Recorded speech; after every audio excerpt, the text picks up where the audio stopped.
Hello, it's the Hillbilly halfwit. Yeah, how are you doing today? What on earth has that bloody idiot Sunak done? What an idiot. Oh my God, he has destroyed the Conservative Party in a short time, hasn't he? God almighty. This is carry on election 24, and they're saying, what was he thinking, dickhead? I cannot believe somebody was advised the Prime Minister to leave the D-Day landing commemorative early. It's the most bonkers things I've ever seen done. He will never survive this. He's destroyed any chance the Conservatives had of having some kind decent outcome in this election. He has ducked it. Completely ducked it. Because I know my father was in the military. I've got friends in the military.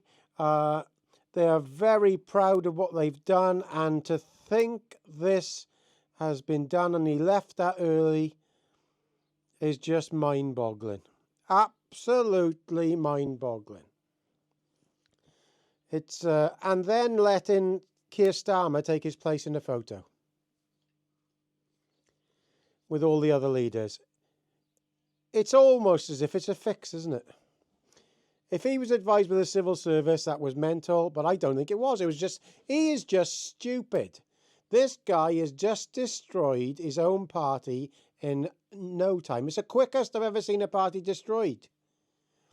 He's one of these people, I call them educated idiots. They think they know everything, but when it comes to doing it, they don't.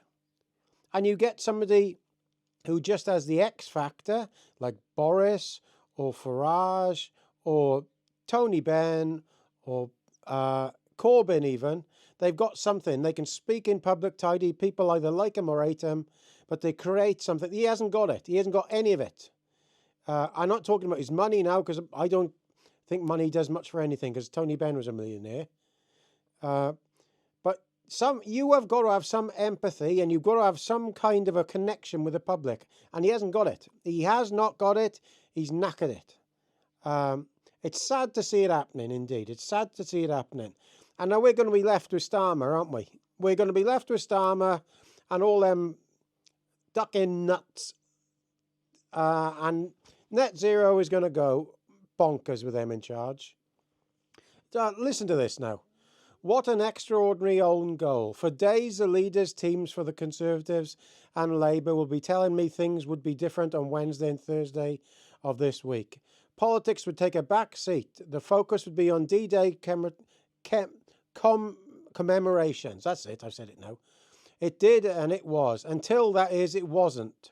Rishi Sunak's decision to leave the most photographed, remarked upon and most poignant event in Europe early was always likely to be spotted. What was he thinking, the absolute fucking turd? Sunak was hurtling back to the UK to get stuck back into campaigning, recording a lengthy interview with ITV. We know that because ITV released an extract of it last night, in which the Prime Minister insisted he hadn't lied about Labour's tax plans.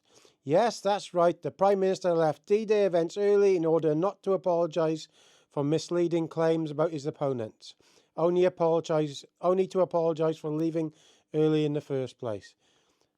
What an absolute, I'm going to swear in this, and dickhead. I've never seen anything so stupid. He needs a head examination. Anybody who's telling him what to do needs to be sacked immediately. Well, my friends will be jumping mad. They will have lost the Conservative vote for sure, and we'll end up with that Starmer in charge. You can see it coming.